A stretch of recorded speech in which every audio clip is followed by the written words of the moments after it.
English सीखना अब सिर्फ 15 दिन का खेल है। बस ये जुमले याद कर लें और आप इंग्लिश के मास्टर बन जाएंगे।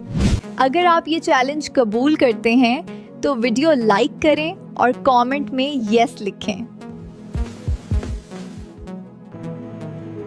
जुबान संभाल कर बात करो। Mind your language. मेरा सर मत खाओ। डू नॉट नैग मी। बोलने से पहले सोचो। Think before you speak. मुझे अकेला छोड़ दो।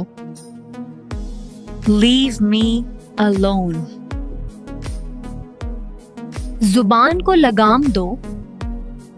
Hold your tongue.